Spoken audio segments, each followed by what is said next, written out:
It was Saturday evening, the sun had just set, creating a twilight that made it hard to decide whether to turn on headlights. Mark Evans didn't have to decide, he was pulling into his garage, on a quiet street in Sharpsburg. A moment later, a slender, dark-haired man emerged from a side door, carrying a duffel bag, briefcase, and laptop. Years of experience allowed him to handle the items with ease. He entered his house, without calling out to his wife, Lisa. Knowing she wasn't home, he went to the living room, placing his briefcase and laptop on the couch, and his garment bag at the stairs. He hung his coat in the closet by the front door, then removed his jacket and tie, undoing the top buttons of his shirt. He had just returned from a regional meeting of managers at ABC Industries, though he wasn't technically a manager, but the top systems analyst. His supervisor, good at organizing staff, but clueless about computer systems, required him at the meeting in Pittsburgh. He had told his wife he'd be back Monday, claiming the meeting was followed by weekend seminars. He had his reasons for this, and didn't want to return too early, regretting not bringing comfortable clothes to the trip. He knew Lisa would have questioned why he was now home. He showered and changed into jeans and a polo shirt. After a quick meal of leftovers and a bottle of beer, he read the local newspaper in the living room. Appearing as a husband relaxing after a trip, in reality, he was biding time, dealing with a personal crisis.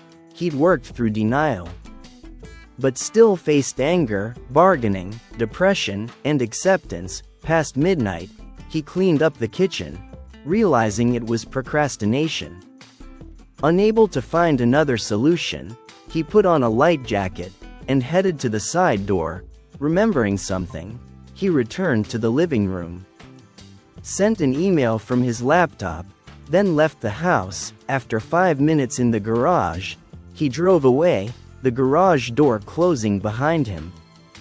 At 7:37 a.m., a Sharpsburg emergency operator answered a call. "Emergency. What's your emergency?" A young-sounding female voice responded. "I need the police. I think a crime has been committed." "Where are you located, ma'am?" the operator asked. "I'm at a payphone on Park Drive, near George Washington Park," she replied. The operator, understanding the poor connection, asked, "What crime has been committed, ma'am? Were you attacked or robbed?" The young woman hesitated, before answering, "No, it wasn't me. I'm fine. I was running through the park, on the access road to the picnic areas, and saw a car parked there. The doors were open, lights on, and there was a lot of blood." The emergency operator, now very interested, asked, "Will an ambulance be needed?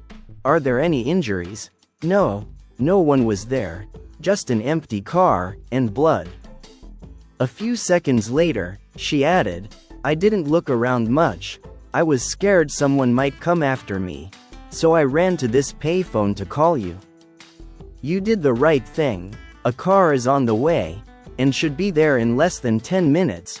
Please wait for the officers," the operator said. "So you can show them the exact location," the caller replied.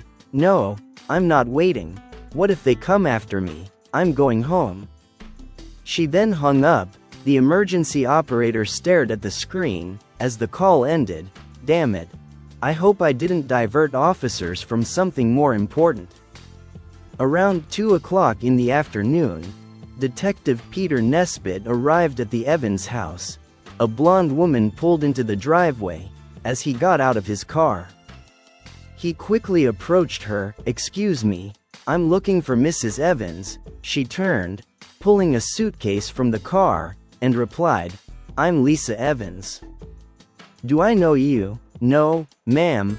I'm Detective Peter Nesbitt from the Sharpsburg Police. We're trying to locate your husband, Mark Evans. His car was found abandoned in George Washington Park this morning. He showed his badge and ID. Lisa looked concerned, but then said, "Mark is in Pittsburgh. He always leaves his car at the airport. You must be mistaken," Detective Nesbitt insisted. "We're sure it's his car. Both the license plate and VIN match his registration." Confused, she walked toward the side door. "If it's his car, it must have been stolen from the airport." "I don't know what else to tell you," Nesbitt persisted. "When did you last speak to your husband? Could you call him now, to make sure he's in Pittsburgh? Does he have a cell phone you can call?" Lisa stopped, put down her bag, and rummaged through her purse for her phone. "He called me yesterday morning. From Pittsburgh. I'll call him now." She dialed his number, but a phone rang in the detective's pocket. He answered. "Hello, Mrs. Evans." Surprised, she asked, "How did you get Mark's cell phone?" Nesbitt replied, "I can't give it to you. It's evidence in a possible major crime. It was found in your husband's car." Lisa, now more concerned, asked, "Major crime? What do you mean?" "Your husband's car was found with the doors open, and a bullet hole," Nesbitt said. "We need to find him, to rule him out as a victim, or suspect. Could you call his hotel in Pittsburgh?" Lisa picked up her briefcase, and said, "Sure. The hotel number is in my address book. He always stays at the same Holiday Inn. Come inside, and we'll sort this out," she said. Inside the kitchen, she quickly found the number, and called the hotel, but after hanging up, she turned to the detective. "Mark's briefcase and laptop are in the living room." "I don't understand," the detective, looking thoughtful, called his colleague. "Dave, it's Pete. I need a search warrant for the Evans house," he said. "We need to determine if Mr. Evans is a victim, or a suspect. Bring it here ASAP. I'll be waiting." He hung up, and sat down across from Lisa. "A search warrant? You can search all you want. Just ask. I want you to find my husband," Detective Nesbitt replied. "I need to follow protocol. If your husband is involved in anything illegal, any evidence found without a warrant can't be used in court," Lisa, angry, said. "Illegal? Mark isn't involved in anything illegal. He works with computers," Nesbitt asked. "Why did he come back to town without telling you?" Lisa turned pale, and whispered, "Oh, no, he can't be." Panicked, she said, "I have no idea why he came home early. All I know is he's not involved in anything illegal." Her panic grew. "Mark could be hurt somewhere. You have to find him," Detective Nesbitt, more gently, said. "We don't know anything for sure yet, Mrs. Evans. I need to do things right. All of our officers are looking for your husband. Why don't you make some coffee, while we wait for the warrant?" His sympathetic tone calmed Lisa, and she began to make coffee. However, she tensed again, when he said, "While we have coffee, could you tell me how you spent the last 48 hours? We need statements from everyone involved." Nesbitt waited a few minutes, before asking for a preliminary statement. They sat at the kitchen table, drinking coffee. While he described the condition of Mark's car, including the bullet hole and blood, he said the blood suggested a second bullet shot the body, which was lying on firewood next to the car, and that the bullet was being examined. The car was towed for further inspection, he said. And the medical examiner and forensic scientist were still working on the scene. Detective David Klein, Nesbitt's partner, arrived with the search warrant. And 2 forensic technicians. They began a thorough search of the Evans home, garage, and car. Nesbitt arranged with Lisa to collect Mark's razor and toothbrush for DNA comparison. Lisa was so distressed that Nesbitt asked her to stay on the couch while they finished the search. After an hour, they decided to take only Mark's briefcase, laptop, and DNA samples. The laptop was password protected. Mrs. Evans, Do you know your husband's laptop password? Lisa, hopeful to help, said. It used to be his first and last name in his birth year. Try Mark Evans 1971. It should work. None of the variations worked, Nesbitt reassured her. Our technicians will find a way around it. The items were stored in the forensic van. Nesbitt sat with Lisa to get her statement. So, Mrs. Evans, I need some basic information about your whereabouts this weekend. Let's start with Saturday morning. Lisa took a deep breath. Saturday morning. I did chores around the house. Mark called from Pittsburgh around 1 o'clock or 1:30, apologizing for not being home. I went shopping until 4:30, then came home, she said. After dinner, around 7:30, I went to a friend's house and stayed the night. This morning, I got up late, took my time, and got home around 2 o'clock. As she explained, she grew more tense, staring at the floor and clenching her fists.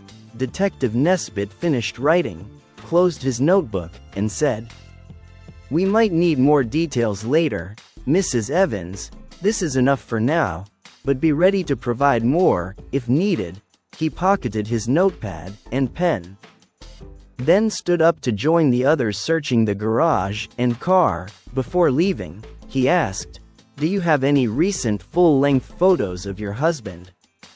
A good headshot would also help. We only have his driver's license photo.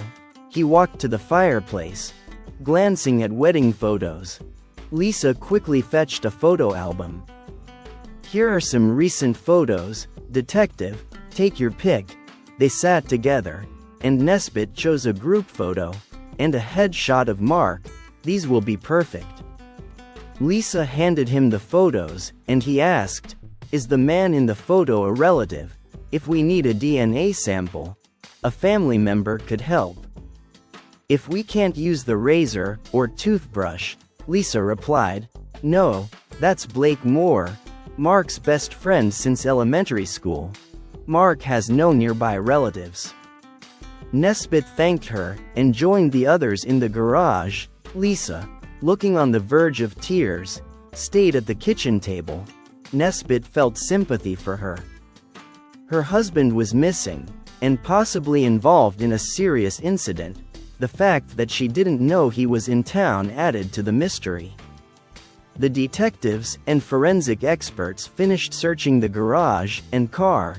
They found bloodstains on the gas and brake pedals of Lisa's car, prompting them to tow it for further inspection. As the technicians packed up, the detectives discussed the case. Nesbitt, facing the side door, said to his partner, What's your opinion of Mrs. Evans? I have my doubts, especially with the blood in her car. His partner replied, She seemed like a worried wife. But it's hard to tell right now. We shouldn't jump to conclusions, Nesbitt decided. Let's see her reaction when we tell her about the blood and towing her car.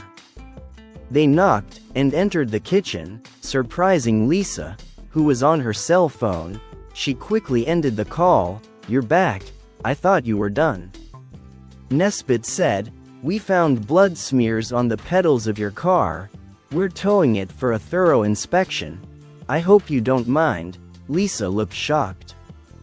Blood in my car? I didn't see any blood, Nesbitt replied. We need to know how it got there. If it's related to the park incident, we push for answers. Also, we'll need the shoes you wore today. I haven't been to the park in weeks. I don't understand how there could be blood in my car, she said. She handed him her shoes, and then slumped into a chair, covering her face and sobbing. Both detectives realized they needed more information, and said goodbye. Leaving Lisa slumped on the kitchen chair. What do you think, Dave? Is she a worried wife, or a good actress? Did you notice she was on the phone and hung up quickly? David Klein shook his head. I don't know, Pete. She seems sincere, but if the blood in her car is her husband's, she could be involved, he said. We should talk to their friends and neighbors, maybe someone knows something.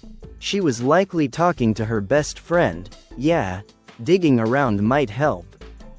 I want to know why he came back early. That could be the key. Detective Nesbitt bagged the shoes as evidence, since they arrived separately. They drove back to the station alone, each trying to make sense of the clues. They spent the rest of their shift on reports. The next morning, Peter and Dave arrived early.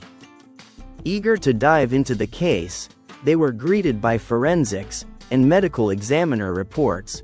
It took an hour to read through them, Peter noted. The reports point in the same direction, but we shouldn't rush. Let's see what else we can find from the computer.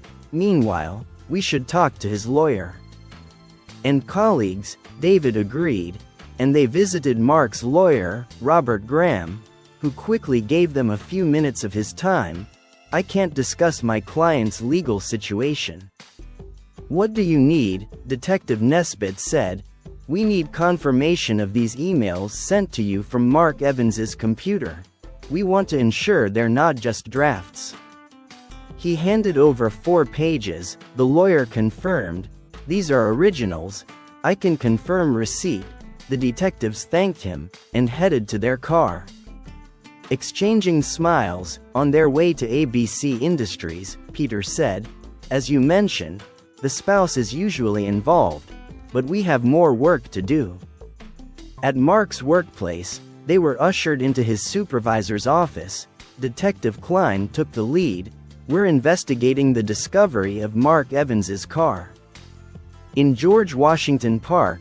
You might have read about it. We have some questions. Mark's boss assured them of his cooperation. Mark is a valuable employee. What do you need to know? First, is Mark supposed to stay in Pittsburgh until Friday night? He reportedly had seminars on Saturday and Sunday. We need to confirm his schedule. Mark's boss quickly responded. Mark didn't have any events scheduled for the weekend. I expected him back Friday night. Detective Klein noted this, and continued. Have you noticed anything unusual about Mark lately? Anything on his mind? The boss thought for a moment, then replied, Mark seemed to have a lot on his mind recently. I asked if he was having any problems, but he said everything was fine. He's been brooding a lot. I assumed he was just working hard. The detectives thanked him and returned to their car, sensing they were making progress. By late morning, they were back at the office and received preliminary DNA results and a forensic report, which included a strange box with wires. With more pieces of the puzzle in place, they reviewed their notes and information in an interrogation room, confident they had a better understanding. They decided to visit Lisa Evans again. Arriving at the Evans house around 3 p.m., they didn't call ahead. To catch her off guard, Lisa seemed startled. When she saw them, detectives, have you found my husband? I call the sergeant every 2 hours, and he has nothing to report, Detective Nesbitt replied. No, but we've made some progress. We'd like to ask you a few questions. Lisa, looking embarrassed, said, Sure, come in, I'll do my best to help. In the living room, the detective sat across from her. Detective Klein opened his notebook and asked, Is there anything you want to tell us about your relationship with Blake Moore? Lisa turned pale. What? Blake is my husband's best friend. He's just my friend, Detective Nesbitt asked calmly. Are you having an affair with Blake Moore? Lisa, even paler, stammered, Absolutely not. How can you ask me that? The detective stood up. Detective Klein said, We need you to come to the station. For a formal statement, Lisa panicked. What? Am I under arrest? Why do I have to go to the station? You're not under arrest yet. We need an official statement. You can have a lawyer, if you want, Lisa replied quickly. I don't need a lawyer. I'll come to the station. I'll do whatever it takes to help find Mark. Lisa escorted the detectives to their car. Once at the station, they led her to a dim interrogation room, designed to create a negative environment. "We'll ask you to wait here, while we gather our documents. Are you sure you don't want a lawyer?" Detective Nesbitt gave her another chance to decide. She refused, shaking her head, her blue eyes full of tears. The detectives left the room. Ensuring the cameras were on, Detective Klein told his commanding officer, "I want a good recording of everything said. I think we're going to solve this case." Peter Nesbitt approached with files. "Let's have a coffee first." Let her have a little time to reflect, the three men agreed, and spent 20 minutes in the coffee shop, discussing the case, and planning the interrogation. Meanwhile, across town, a volunteer at Crime Stoppers answered a call. "Good morning. This is Crime Stoppers. We pay up to $1,000 for tips on solved crimes. This call is being recorded." After a few seconds of silence, an older man spoke. "Can I get money if I help the police?" "It depends on your tip," the volunteer said. "And how it helps the police? Do you have any information about a crime?" There was another pause, before the caller said, "Do I get the money right away? What if the police trick me? The money isn't from the police, so they won't scam you. Tell me what you know, and I'll give you a code number," the volunteer said. "You can call back in a few days to see if your tip helped." The man sounded frustrated. "I need the money now. I need juice," the volunteer said. "If you need food, I can direct you to shelters, not food, juice, the kind that costs $5 a bottle." The volunteer smiled, but said, "If your tip is good, you could buy a lot of juice." "Okay, I'll wait." "I saw someone throw a weapon into the river, under the 3rd Street Bridge. It was Sunday morning," he said. "He had a rifle and 2 shovels," the volunteer asked. "Was this on the east side of the bridge? Did he throw them in the water?" "Yes. He just threw them off the dock." "I can describe him. He was large, with blonde hair, and his car, it was dark blue. The license plate started with SS, but I forget the rest," the volunteer said. "I have everything we need. Your number is 127. Call back in a few days, and we'll let you know if it helped the police." The volunteer relayed the information to the police liaison officer. A diver was sent out within an hour, and found the items quickly. The weapon was taken to the crime lab, where it matched a recent crime scene. In George Washington Park, a report was sent to the detectives, and a technician retrieved the 2 shovels from the property clerk. As the detectives left the coffee shop, they were met by a clerk delivering the ballistics and Crime Stoppers reports. "Detectives, we have the weapon used in the George Washington Park shooting," the clerk said. "The attached report might lead you to the perpetrator." The clerk handed over the reports. Klein and Nesbitt reviewed the reports, then called up vehicle records. On a computer, "Pete, let's split up. I'll question our guest in the interrogation room, and you can get a uniformed officer to bring in Mr. Moore for questioning." "Sounds like a plan, Dave. Things are coming together nicely." Detective Klein gathered the reports, and headed to the interrogation room, where Lisa Evans was waiting. Meanwhile, his partner arranged for a uniformed officer to visit Blake Moore's house. Soon, they were on their way. In the interview room, Lisa sat calmly, showing no fear or sadness. "Sorry to keep you waiting, Mrs. Evans. This room is monitored and recorded," Detective Klein said. She replied, "I don't mind. I have nothing to hide," Klein responded. Good, let's get started. Are you having an affair with Blake Moore? Yes or no?" Lisa's shoulders slumped, and she looked away. "Yes," she whispered. Klein showed her papers from Mark's laptop. "We have proof of your affair. Your husband knew. He sent these to his attorney. Planning a divorce on grounds of infidelity. This map shows your visits to Moore's house. Lisa looked shocked. How did Mark know? Klein held up a small device. He installed this tracker in your car, monitoring your location in real time. She stared at the device. Mark knew for weeks, and he wanted a divorce. She began to cry. Klein continued. Mark documented your interactions with Moore. The last map was from Saturday night. When he went missing, he emailed his lawyer, saying he was going to confront you, and feared he might get arrested, Lisa said. But Mark never showed up at Blake's. I spent the night there. Klein replied, preliminary DNA results show the blood in the park as his. We found the weapon used, linked to your lover. The question is, how long will you cover it up?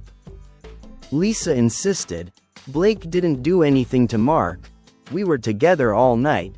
Klein added, we also found your husband's blood in your car, and on your shoes. My partner is picking up Mr. Moore now.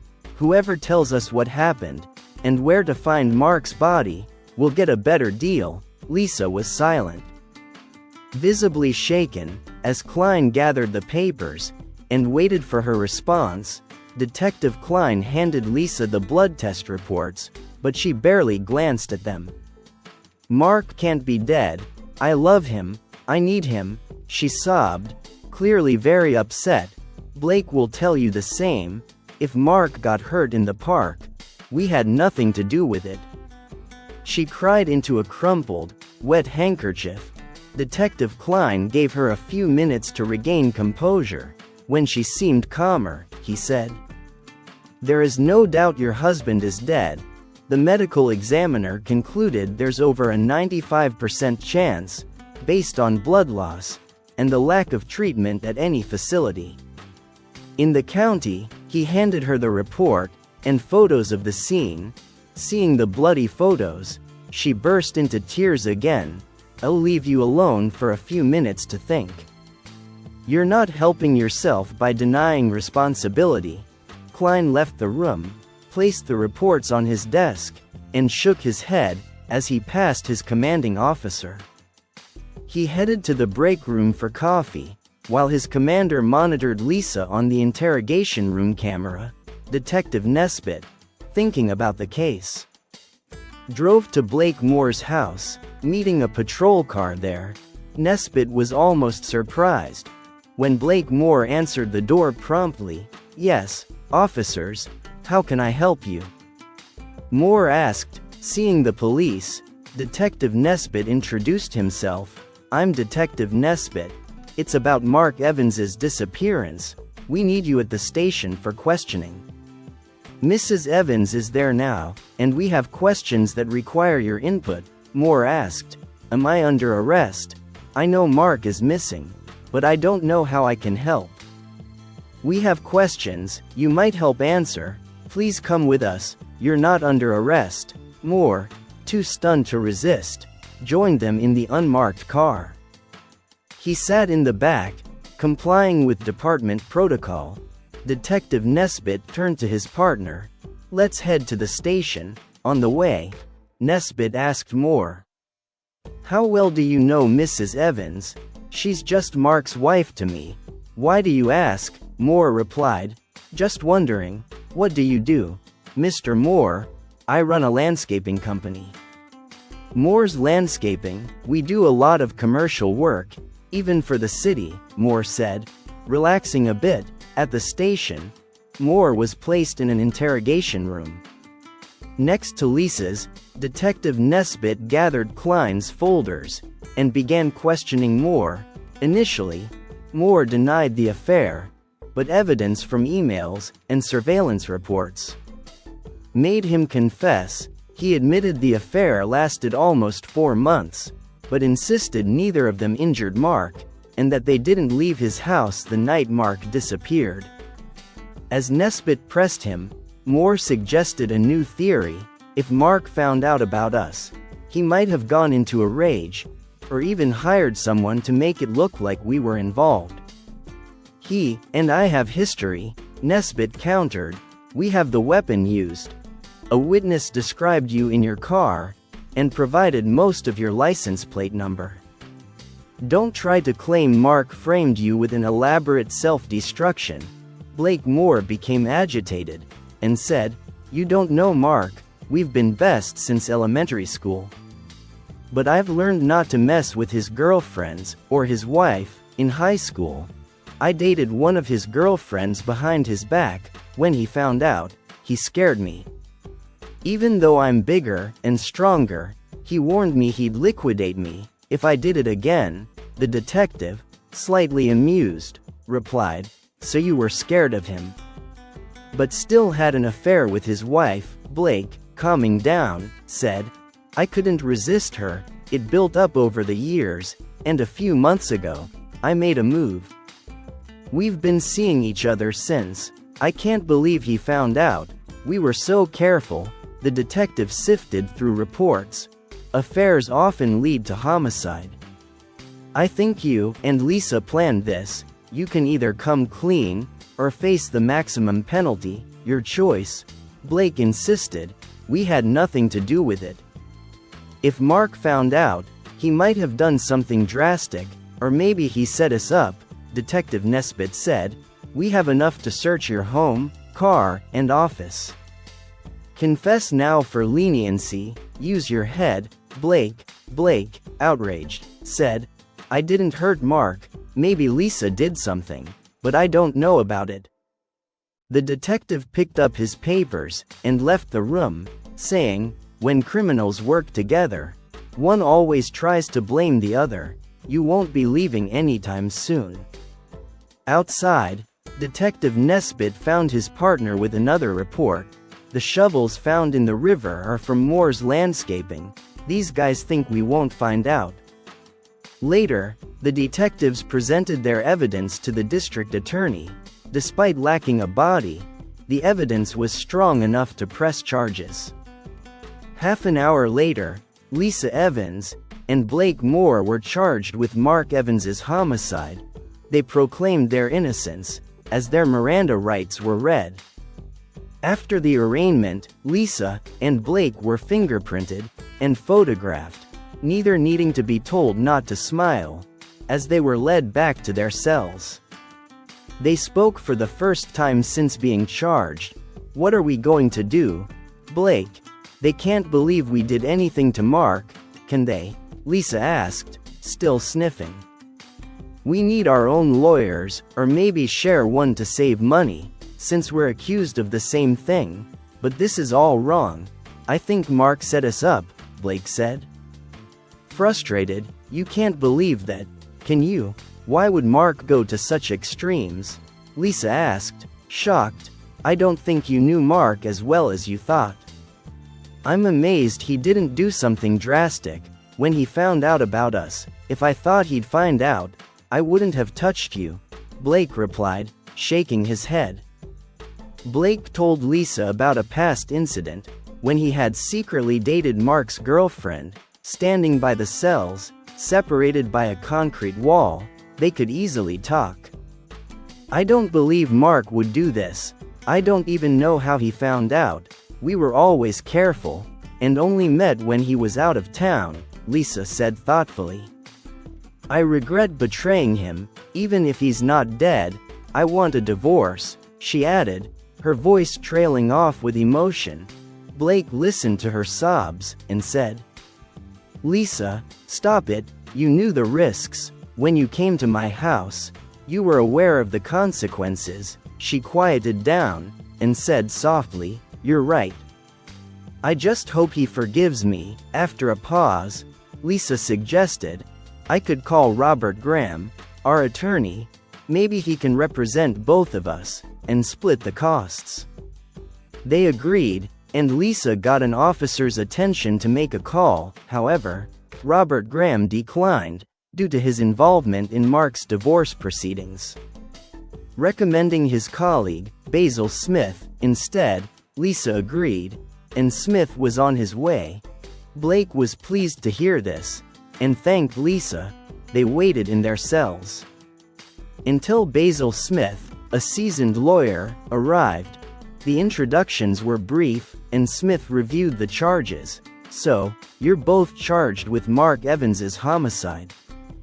"What did the officers tell you?" Smith asked. "Mrs. Evans, you first." "Just the main points." Lisa recounted her story, ending in tears. "I had nothing to do with it. I love Mark, I couldn't hurt him."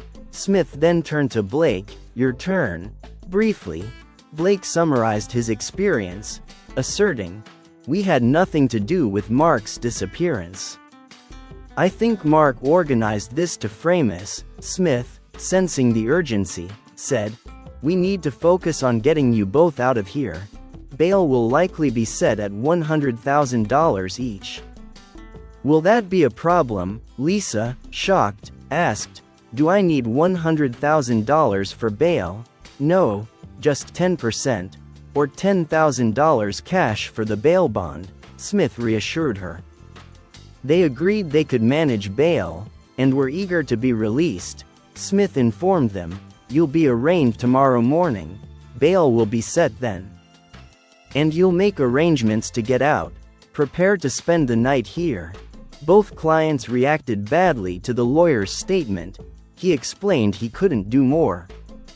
Until charges were filed, once they were out, he would talk to the district attorney to conceal the evidence and better understand their case.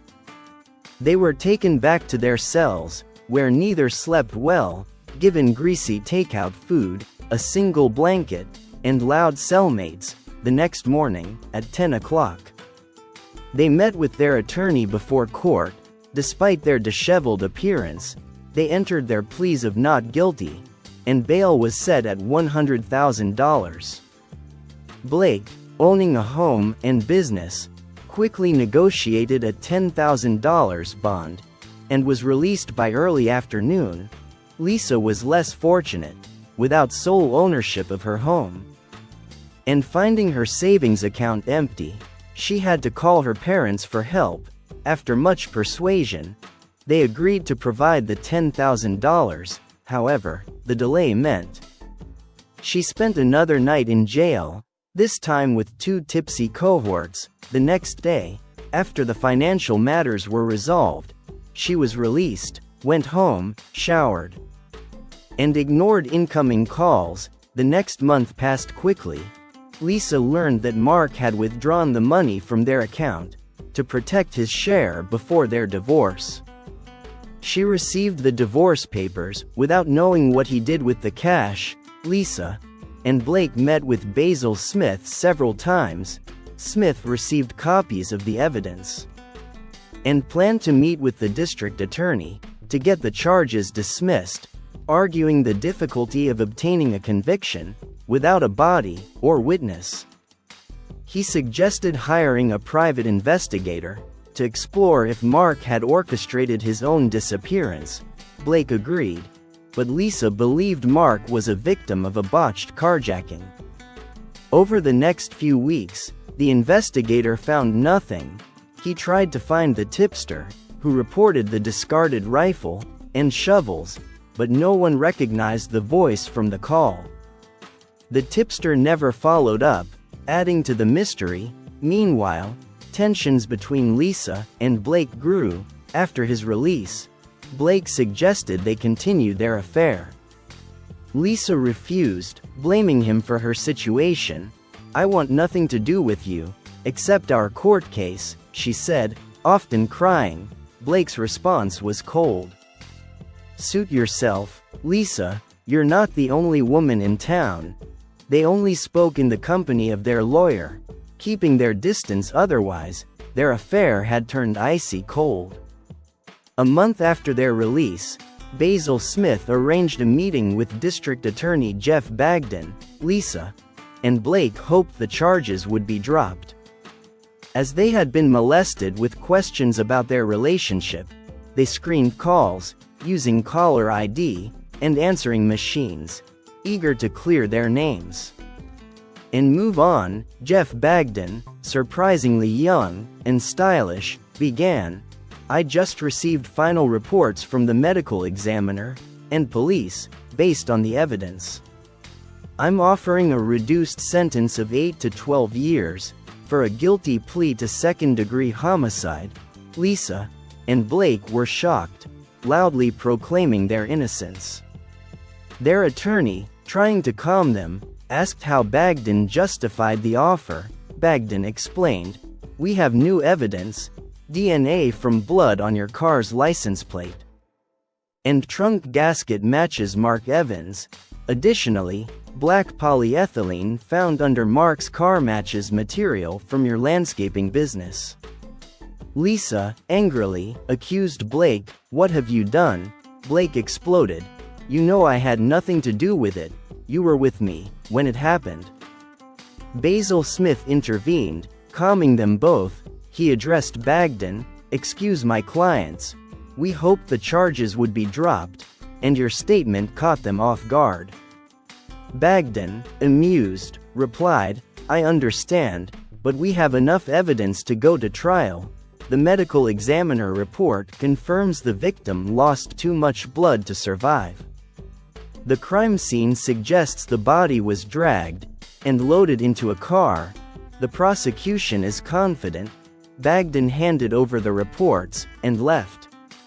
Lisa and Blake hurriedly talked to Smith, who told them to be quiet. He said, "I know you're shocked. Don't fight each other. We need to figure out a defense. Do you want to reject the plea deal?" Both refused the deal, convinced they wouldn't be convicted. Smith agreed to prepare for trial. After they left, Smith reviewed the reports, questioning whether his clients were truthful. Despite his doubts, he was committed to defending them. Months later, the trial began. Judge Robert Cox took his seat at 10 a.m. on Monday. Basil Smith sat between Lisa and Blake. To manage their tension, he had considered suggesting separate lawyers. But they couldn't afford it. Blake's business was struggling, and Lisa had quit her job due to the stress of the trial and difficulties with her missing husband's friends. District Attorney Jeff Bagden began his opening statement directly. "Members of the jury, we do not have Mark Evans's body, but we intend to prove he is dead, and that the defendants are guilty of his homicide." He revealed that the defendants had an affair, which Mark Evans discovered, leading him to file for divorce. Although it was unclear how or when Mark found out, traces on his computer showed he knew when and where they met. Emails documented his tracking efforts, financial preparations for divorce, and his intention to confront them. "We cannot pinpoint when they met, but we know the results," Bagden said. Evidence suggests they met at Mr. Moore's residence, where Mr. Evans was incapacitated, placed in the passenger seat, and driven to George Washington Park. There, he was shot in the upper chest. While likely unconscious, he was dragged from the car, thrown to the ground, and shot again, this time striking his cord artery. Graphic photos show his final moments. At this point, Lisa Evans lost her composure, requiring Judge Cox's intervention to restore order. Bagden continued. After the second shot, Mr. Evans was wrapped in plastic, dragged from the site, and loaded into Mr. Moore's trunk. He was driven to an unknown location and buried. The homicide weapon and shovels were dumped in the river, but a concerned citizen reported this, leading police to recover them. Forensic analysis confirmed the defendant's presence at the crime scene. Mr. Evans's blood was found on Mr. Moore's car and on Lisa Evans's shoes, Bagden concluded. The defense will claim they were not at the scene, relying on each other's alibis. "I am confident you will see through this and find them guilty." Basil Smith countered, emphasizing the presumption of innocence and urging the jury to focus on the evidence. Despite his efforts, the district attorney's statement had a strong impact. The first witness, a computer expert, testified about the emails and maps Mark Evans used to track his wife's meetings with Mr. Moore. The tracking device, described in Mark's letter to his counsel, accurately logged locations and times. This evidence embarrassed Lisa Evans, while Blake Moore appeared bored. Smith's cross-examination yielded little, as the device and emails were indisputable. Reporters took note, especially about the tracking device, anticipating interest from their readers. After an extended lunch break, the trial resumed with testimony from the emergency operator and 2 patrolmen, who first responded. They provided basic, drama-free facts about discovering Mark Evans's car. The trial's intensity rose when detectives and medical examiners described the crime scene, supported by large, graphic photographs showing bullet holes, blood, and drag marks. The medical examiner detailed the blood loss, estimating 3 to 4 pints, and described blood jets, indicating a severed artery. He concluded that Mark Evans was dying, when Lisa Evans lost control and screamed, "No, Mark can't be dead." Her outburst forced the judge to adjourn the trial until the next morning. The second day began with a medical expert continuing his testimony, focusing on blood sample tests. After 15 minutes, DA Jeff Bagden ended his questioning.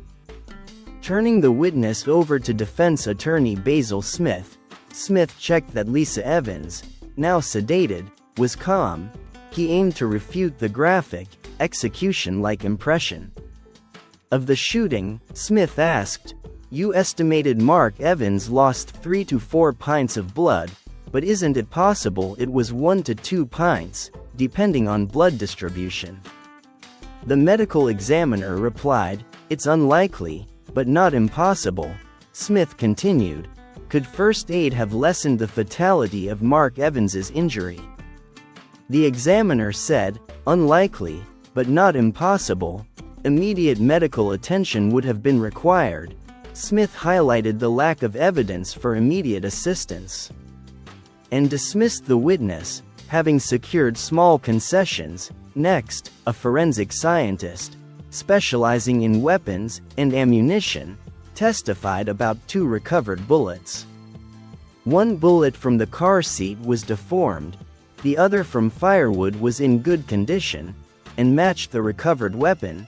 Smith asked, "Were the bullets checked for bone or flesh remnants?" The technician confirmed minimal traces of blood on the bullets, explaining that passing through layers of padding and fabric likely cleaned them. He noted the bullets had a full metal jacket, typical for military use, with a gilding metal copper steel jacket around the core. He explained that this jacket is stronger than a standard all-metal jacket, usually made of copper. This was both good and bad for the defense, while there was no evidence the bullets passed through the body. The circumstances and type of bullet explained the situation. The hope of tracing the weapon was futile. It was sold at a weapons show 20 years ago, with no buyer record. Basil Smith did confirm no fingerprints or DNA from the defendants were found on the weapon or casings. Anything not washed away by river water was wiped clean before disposal. Another technician discussed the shovels found. There were no fingerprints or DNA, but they were branded Moore's Landscaping. Identical shovels were found at Moore's business. Cross-examination yielded no new information. Witnesses from the Forensic Science Department and police continued all morning and afternoon. Basil Smith's most significant cross-examination occurred with a technician who found blood in Blake Moore's car. The technician admitted the blood could have been planted by a third party, giving Smith a small victory. Things complicated with testimony from the technician at Lisa Evans's home. Blood was found in her car and on her right shoe, although the technician admitted they couldn't determine if the blood was transferred from the shoe to the gas pedal, or vice versa. The lawyer hoped this doubt would help Lisa. As the prosecution's witnesses concluded, the third morning began with the defense's evidence presentation. Local newspapers speculated that the defense would struggle. Against the prosecution's evidence, they suggested that, without a body, a conviction would be difficult, especially given the defense's strategy of casting doubt on whether Mark Evans was really dead. Basil Smith's first defense witness was blood analysis expert Dr. Wilbur. He testified a better job could have been done collecting blood evidence. Properly analyzing blood-soaked soil could have given a more accurate estimate of blood loss. He believed as little as 1.5 pints of blood could have created the scene, and someone losing that much blood could still be alive. The district attorney did not cross-examine him. Next, Blake Moore testified, claiming innocence, and suggesting Mark orchestrated his own homicide. He stated he never owned a weapon, and the shovels found could have been stolen from his work sites. Basil Smith kept the testimony brief, turning Moore over for cross-examination. Jeff Bagden asked, "Why do you think Mark Evans would organize his own homicide?" Blake recounted how Mark had threatened him in high school. After Blake dated Mark's girlfriend behind his back, Bagden then asked, "So this isn't the first time you interfered with Mark Evans's relationships, don't you think, if he wanted to destroy someone, he would have chosen you?" Blake Moore couldn't directly answer the question, muttering that his physical advantage over Mark would have prevented a confrontation.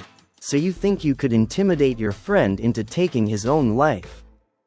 Is that why you felt comfortable taking his wife?" the prosecutor asked, then continued, without waiting for an answer, "Your actions show you're a narcissist who thinks he can have any woman, and disregard friendship." Basil Smith objected, arguing the prosecutor was testifying, rather than asking questions. The judge agreed, and instructed the jury to disregard the prosecutor's last statement. Despite this, Blake was visibly upset, but left the stand without further comment. Basil Smith realized Blake's testimony had backfired, but hoped Lisa's testimony might help. Lisa, more composed, emphatically stated she wasn't involved in any attack on her husband, and suggested he might have been carjacked. Basil chose not to ask additional questions. The prosecutor asked Lisa, "Where were you between midnight Saturday and 2 p.m. Sunday?" Lisa, embarrassed, replied, "I was with Blake Moore at his house from 8 p.m. Saturday until about 1:30 p.m. Sunday." "You didn't quite answer the question. Tell us what you did from midnight Saturday to Sunday." Lisa, flustered, said, "I was in Blake's bedroom at midnight. We were, doing it." "And how long did this last?" the prosecutor pressed. "Probably until after 1 a.m. Lisa admitted, embarrassed. "Then what?" he asked. "We slept until about 5:45 a.m., she said. "Was Mr. Moore in bed when you woke up?" "Yes, he was there. We got busy again, and went back to sleep around 6:30. Then got up at 11 a.m., Lisa said quickly. "So you woke him up to do it again at 6:30, the prosecutor clarified. Lisa, embarrassed, replied, "No, he was already ready." The prosecutor, seeing the jury's reaction, continued, "Tell us exactly how you woke him up." Lisa, resigned, said, "I just started doing it with him." The prosecutor moved in for the final blow. "You said you love your husband, is that true?" After Lisa's emphatic yes, he continued, "You spent the night with his best friend while he took his life. How can we believe you weren't involved in his end of life?" Lisa cried quietly, unable to answer. Judge Cox ended her suffering by asking if there were any more questions. When there were none, the judge announced a lunch recess. After Lisa composed herself, she joined her attorney, Basil Smith. For a somber lunch, the experienced attorney warned them the case could go either way. Privately, he was pessimistic, since both clients had faltered on the witness stand. The afternoon session ended quickly.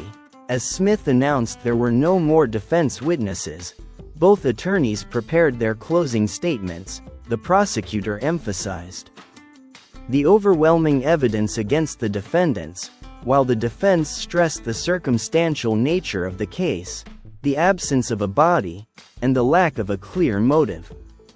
The case went to the jury by 4 p.m., and they deliberated for 2 hours, before retiring for the night. The next morning, Lisa and Blake waited at Basil Smith's office for the jury's verdict.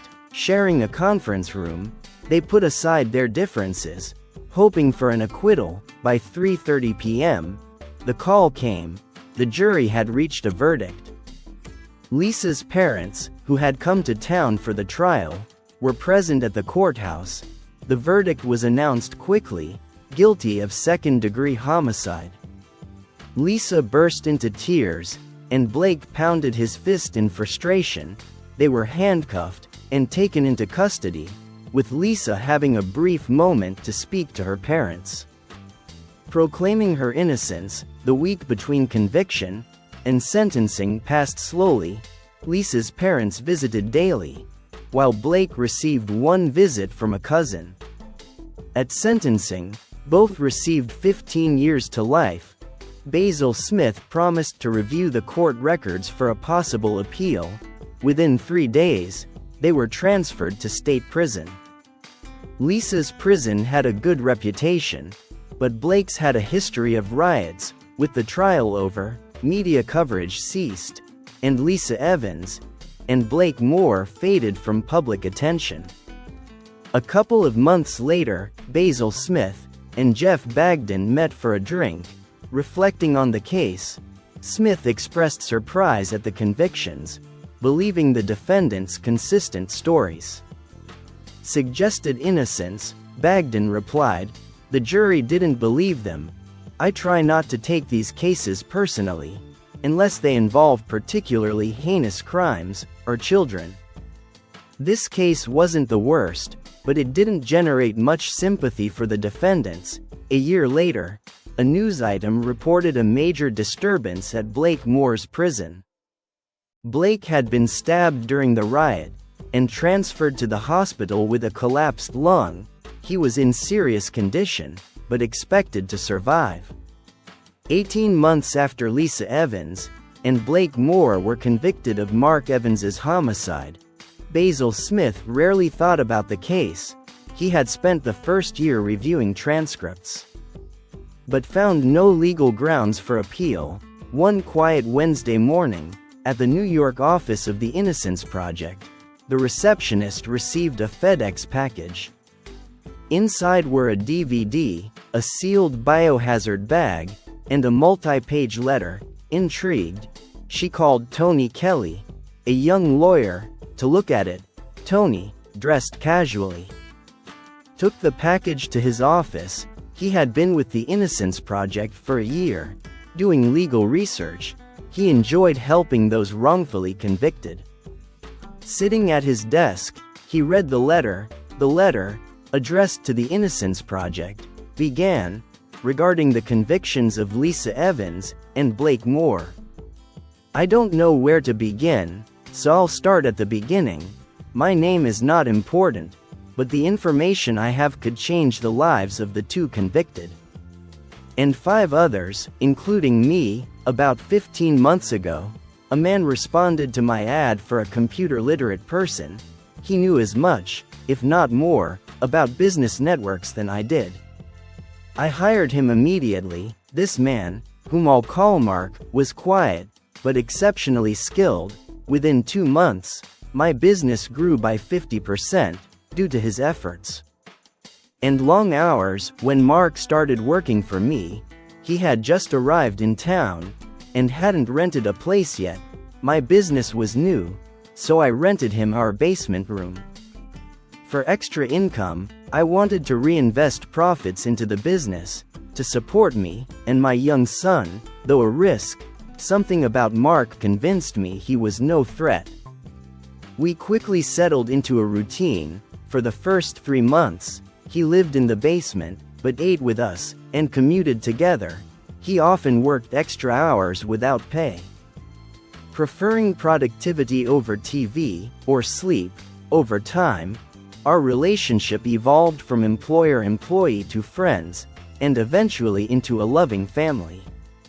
My son now calls him Dad. From the start, I sensed something deeply troubled Mark. One quiet afternoon, I locked the office door and called him in. Determined to find out what was bothering him, he eventually confessed he was running from a failed marriage. His wife had betrayed him with a good friend. And he nearly committed homicide, self-destruction because of it. Our conversation helped him overcome his past. We started dating on weekends. Maintaining separate roles during the week. After a month, he moved from the basement into my bedroom, and we became a family. Despite this, I felt he was still hiding something. Our relationship grew stronger, and Mark became a father figure to my son, who needs a loving dad. 4 days ago, Mark collapsed at work and was diagnosed with a heart condition. Requiring surgery. Once stabilized, he was moved to a private room, where he shared his story, afraid it would die with him if he didn't survive the surgery. He told me this over the course of a day. Once I agreed to share his story with you, he seemed relieved. Now, as he sleeps, I'm typing this letter. With our son asleep beside him, I need to finish this tonight, create a DVD, and send everything to you by noon tomorrow, ensuring it can't be traced back to us. Mark's story began almost 2 years ago. He was happily married to Lisa for nearly 6 years, when he noticed a small bruise on her right bosom. Initially thinking it was from bumping into furniture, he realized it looked more like a love bite. Knowing it wasn't from him, he spent the night troubled by various scenarios of how the bruise got there. These thoughts stayed with him the next day at work. By the time he got to his office, he felt foolish for his suspicions. He had no evidence of wrongdoing, and thought it was all circumstantial. Just before lunch, the parts delivery manager brought him a tracking device to evaluate for improving the delivery service. Mark quickly decided how to test it. 3 days after installing the device in his wife's car, he checked the monitor. While at work, she had said she was going shopping, but the tracker showed she went to Blake Moore's house. An hour later, her car was still there. Suspicious, he called her. When she said she was shopping, he knew something was wrong. That evening, he listened to her false story about shopping. Feeling sick, but deciding not to jump to conclusions, he observed her for another week, while on a business trip, tracking her car through 3 states. To Blake's house, from 8 p.m. to 2 a.m., she lied about being home the entire night. The confirmation of her infidelity devastated him. When he returned, he considered self-destruction. He knew Blake was a ladies' man, but never thought he'd pursue Lisa. Her betrayal broke his heart. That night, he visited the elderly widow next door. Under the pretense of borrowing a wrench, he retrieved a hidden revolver from her late husband's toolbox. Mark intended to use it to eliminate Blake and Lisa, then himself. He decided to wait until he caught them together.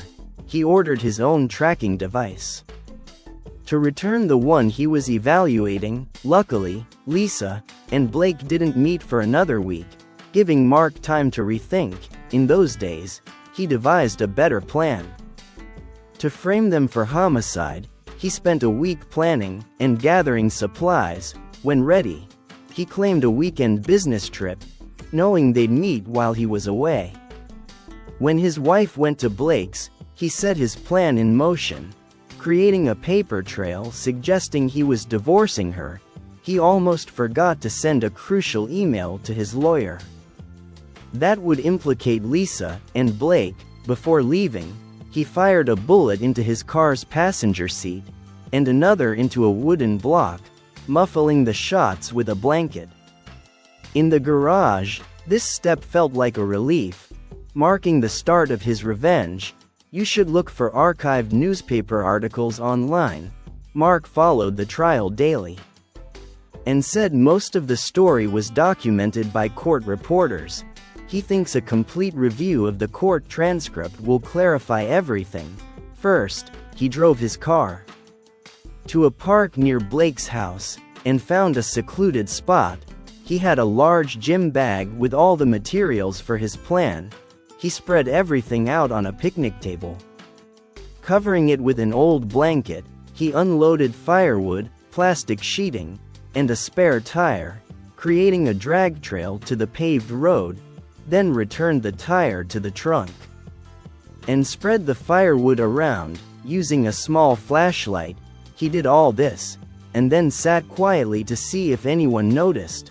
Mark drew blood from his hand, using a needle. Collecting nearly 2 pints, which he diluted with distilled water, he sprayed this blood in patterns to mimic an arterial jet, and smeared it on the car seat and ground. To suggest a significant blood loss, he filled bullet holes in the firewood and car upholstery with more blood. After finishing, he packed everything in his gym bag and left the park, reaching an old car he had bought for the purpose. Dizzy from blood loss, he rested until nearly 6 a.m., then drove to Blake's house to finish his plan. Lisa's car was still at Blake's house and unlocked, so he put a couple of drops of blood on the gas pedal. He also smeared blood on Blake's car, but got scared when he saw a light on in Blake's bedroom. He quickly left, went to a payphone, and used a voice changer to report his car in the park. Pretending to be a woman, he then disposed of 2 shovels and the revolver in the river. Exhausted, he stayed in a motel for 2 days, taking supplements and eating energy bars. He made another call with the voice changer, this time as an old man, which helped the police find the revolver. Mark told me this whole story because he wants to leave his past as Mark Evans behind. He now uses a different identity, which my son and I know him by, and wants to keep it that way. He asked me to send this information to help overturn the convictions of Lisa Evans and Blake Moore. Tomorrow, I'll pick up a copy of the New York Times and an inkwell. We'll use part of the front page to put all of Mark's fingerprints in a bloodstain, which will match the DNA from the park, proving he's alive. This should be enough to free them from jail. At the end of the letter, there was a handwritten note. Mark came out of surgery in good condition. He wants me to fly to Seattle tomorrow to send this package. I hate to leave him, but it will ease his mind. We're expecting twins in about 3 months. Tony Kelly turned the last page to check for any additional notes, but it was blank. He put his feet down from the desk and examined the other items in the package. The DVD was labeled "Photos taken in George Washington Park," and the black plastic envelope was marked "Fingerprints" and "DNA." He reviewed the printed pages again for any extra notes, and then called a senior attorney. This was beyond his ability to handle alone. It didn't take long to confirm that the DNA belonged to Mark Evans, and the fingerprints matched those from his car found in the park, proving he was still alive, with undeniable evidence that 2 people were convicted of a homicide that never happened. The state attorney general and governor expedited their release. A week later, they returned to the courtroom with Basil Smith, Lisa's parents, and even District Attorney Jeff Bagden, with some state representatives present. The state attorney general apologized for the wrongful conviction. He blamed Mark Evans for misleading the justice system, and announced efforts to find him and hold him accountable for the financial costs incurred. When asked where they would start looking for Mark, he could only shake his head. Blake Moore seemed changed, no longer arrogant, but more inclined to compromise. He apologized to Lisa for the events leading to their imprisonment. Lisa appeared indifferent, longing only to leave with her parents, both Basil Smith. And the district attorney apologized, acknowledging they had been misled by Mark Evans. They vowed to be more diligent in future cases, although the state found no liability. Lisa and Blake received $50,000 each in compensation. Blake, whose business went bankrupt and house was sold for legal fees, left town. He commented to Lisa that Mark had severely wronged them, and the check was a mere fraction of what he lost. Lisa, visibly worn from her ordeal, simply said they deserved it, and left without saying goodbye. 2 weeks after tabloid news reported their release, a large envelope arrived at Basil Smith's office. Inside was a note for the attorney and a sealed envelope for Lisa. Basil delivered the letter to Lisa at her apartment. After a brief conversation, he left her with the envelope, which she opened with apprehension. Recognizing Mark's handwriting, she read the letter. "Lisa, I apologize for the time you spent in jail. Your betrayal with Blake drove me nearly insane. My new life and happiness have shown me that freeing you both was necessary for my own freedom. I know authorities will search for me, but I am confident in my new life with my new family. Good luck, and goodbye, Emma." The letter slipped from her hand, shattering any remaining hope of reconciliation with Mark.